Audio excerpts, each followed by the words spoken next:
สนับสนุนโดยครีมกันแดดเนื้อเจลใสไฮดราซันฟลูส SPF 50บวก PA บวกเหมาะกับทุกสภาพผิวนำเข้าจากประเทศเกาหลีสวัสดีพี่น้องพบกันอีกแล้วเนาะกับวลาพาทัวร์เนาะวลาพาทัวร์ EP นี้วลาพาพทีตาดหาดทรายขาวเนาะเป็นแหล่งท่องเที่ยวอีกตาดหนึ่งที่อยู่ในโซนของเมืองเซธานีตีนภูเขาควายเนาะเดี๋ยวมาเบิ่งวิวนำกันเนาะเป็นสถานที่ให้ทุกคนมาเที่ยวมาพักผ่อนเสาร์อาทิตย์นี่ภาพรวมตาดหาดทรายขาวโอ้มีบอลน้ำหลายเติบเดี๋ยวว่าเราจะหาทางลงกันบอลนี้คือจะเป็นทางลงละ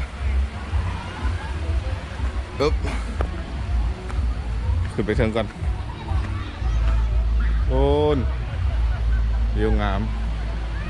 มีแต่คนในเมืองนะแบบมาเลาะเที่ยวอึ๊บ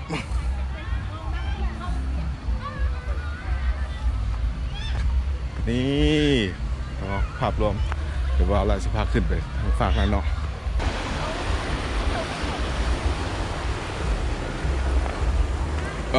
บลาข้ามฟาร์มมาอีกเบื้องหนึ่งเนาะนี่เด้วิวตัดอันนี้คือตัดหาดทรายขาวเนาะนี่อันนี้เป็นบอลลินเนาะมอเด็กน้อยลอยลินอาบน้ำบอกพี่น้องวิวงามบอกพูดมาหน้ามาเต็มถึงพุ่นแหละอันนี้คือภูเขาควายเนาะที่เราเคยพาไปตัดไซวอยแหละแต่อยู่โซนเดียวกันบ่ไกลกันหลายจากตัดไซวอยมาตัดหาดทรายขาวนี่ก็ประมาณบ่ฮอด20 นาทีเนาะขี่มาต่อมาเป็นไงพี่น้องงามบ่งามบ่พี่น้องงามบ่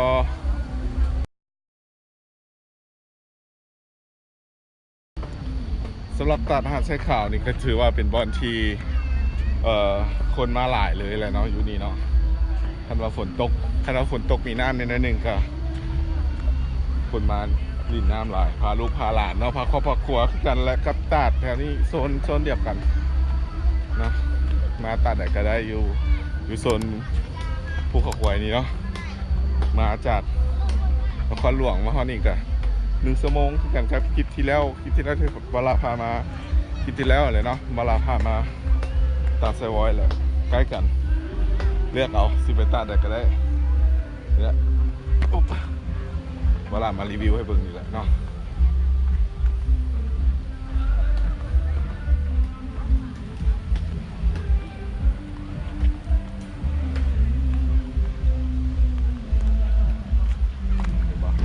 เดี๋ยวพี่น้องต้นน้ำเนาะมันมาแบบนี้แหละมาแบบลืมผาลืมหินจริงๆเนาะเดี๋ยวบอกพี่น้องอึ๊บโอเคเดี๋ยวมาละพาขึ้นอ๊อบนี่เพิ่งนี่เห็นปะอึ๊บ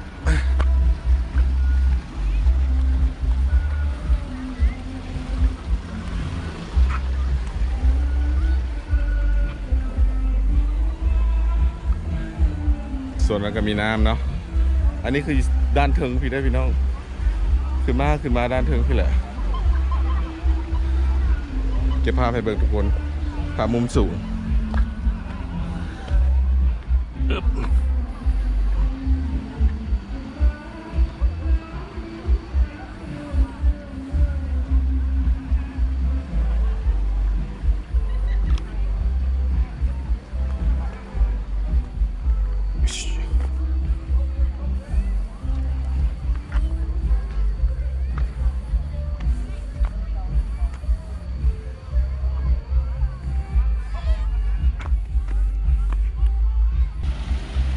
ขี่รถมาแต่นครหลวงเวียงจันทร์มาทางงอนมาขี่ซื้อมาทางบ้านเกินเนาะมหอดบ้านดงมันจะมีทางเข้าที่เขียนใส่ว่าตัดหินประฝาหรือตัดหาดทรายขาวเนาะตัดไซวอยแล้วเข้ามาเลยจากทางแบงเข้ามาหาตัดนี่ก็จะประมาณ10 กว่าโลเนาะขี่เข้ามาเรื่อยๆมาเฉียนทางเข้าดอกมหอดบ้านนาคายตัดไซวอยมันจะอยู่นาคันทุงตัวนี้จะไปอยู่นาคายเนาะอันนี้จะเป็นต้นน้ำพี่เนาะเห็นปะ น้ำทุกบอลก็ไหลโฮมาบอลเดียวกันงามไปแหละเดี๋ยวบาลาจีมาเบิ่งทางเทิงแล้วบาลาก็สิพาลงไปเบิ่งทางลุมเนาะทางลุมตัดเพราะว่าคนจะลินอยู่พุ่นหลายจะมีตูบให้นั่งเนาะให้นั่งชิวๆสำหรับด้านเทิงนี่บาลาจีเอาซ้ำนี้ก่อนเดี๋ยวเขาสิลงไปลุมพุ่นเนาะไปเบิ่งที่ลุมหิวเลิกนี่เดี๋ยวบาลาสิข้ามไปเด้อพี่น้อง1 2 3อึ๊บโอ้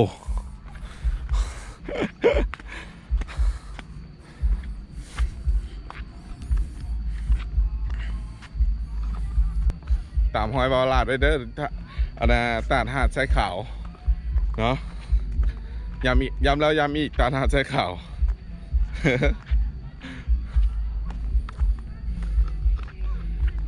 สงสัยบอล่ามาแบบนี้ตากแดดแบบนี้หน้าบวค่ำหน้าบออย่างเลยเนาะบอล่าก็มีตัวสวยเนาะก็คือครีมกันแดดเนาะครีมกันแดดไฮดราซันฟรุตอิดเนาะค่า SPF 50 PA บวกเนาะแนะนำให้ทุกคนใส่ได้ตัวนี้นะเป็นเนื้อเจลใสเหมาะสำหรับทุกสภาพผิวเนาะเป็นเนื้อเจลใสหายกังวลเรื่องหน้าขาววอกเนาะสำหรับผู้หญิงผู้ชายใส่ได้เบิดส่วนหลายทานทรายเนาะกับบอกกาใส่ครีมกันแดดที่เป็นเนื้อขาวเนาะอันตัวนี้ถือว่าตอบโจทย์เนาะมันจะเป็นเนื้อใสเป็นเนื้อครีมใส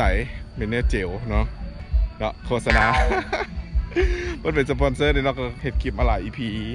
แล้วก็ยังบ่ทันมีสปอนเซอร์เนาะก็ขอค่าขอขายหน่อยได้พี่น้องฉันบอกเราบ่มีเงินมาหลอกแบบนี้เลยจะไหนก็อุดหนุนซันเดอร์พี่น้องครีมกันแดดเนาะน้ำเข้าจากเกาหลีแล้วพี่น้องของเกาหลีพันดีแท้ๆเลยปลาหลาดไส้เนี่ยรู้สึกว่าดีหน้าบอขาวลอยแล้วก็รู้สึกว่าหน้าเนียนขึ้นเลยเพราะว่ามันเก็บน้ำไว้ในใต้ผิวหนังนะมันเก็บน้ำไว้ให้หน้าเขาซุ่มซึมตลอดเนาะก็ถือว่าโอเคอยู่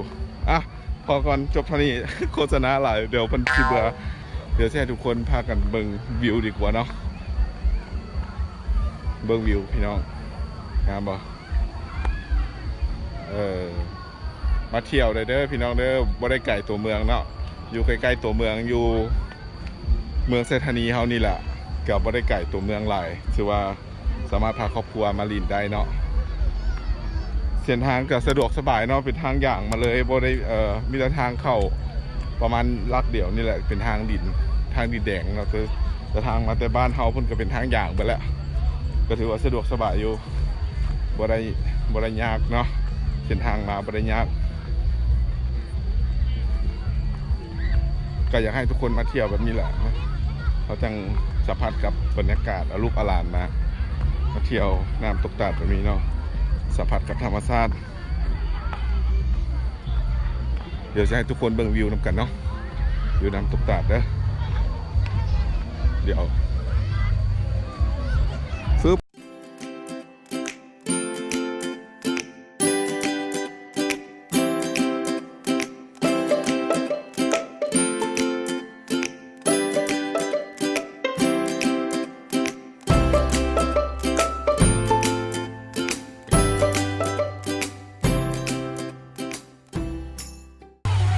เป็นคูขันน้ำเนาะคูขันให้มันมีอ่างลอยสำหรับเด็กน้อยเนาะ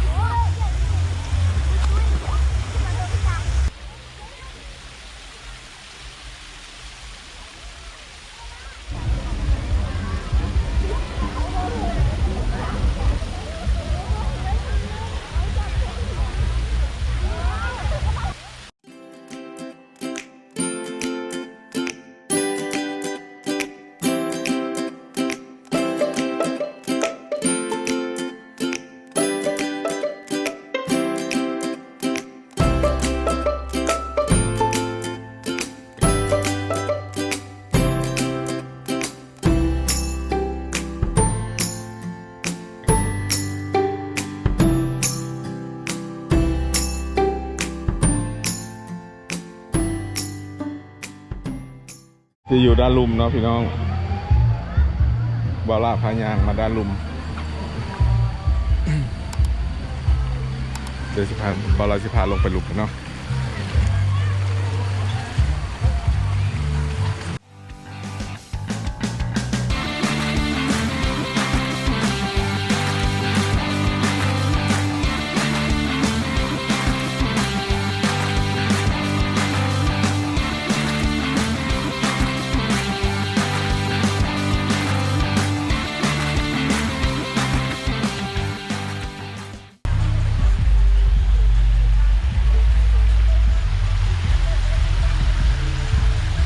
โอ้นี่ได้งามเลยพี่น้อง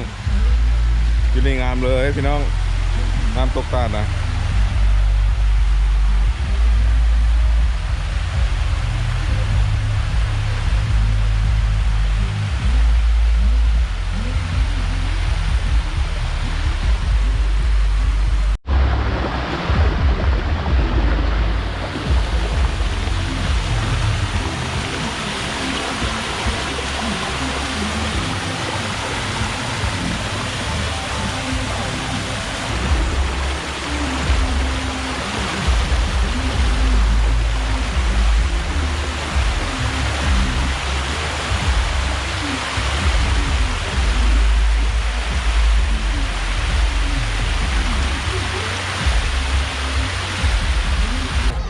จะได้แน่พี่น้องสำหรับตันหาเสื้อขาวงามบอพี่น้อง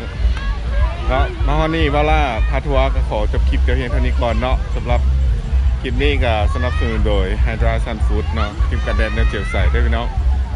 ติดตามน้ำกันว่า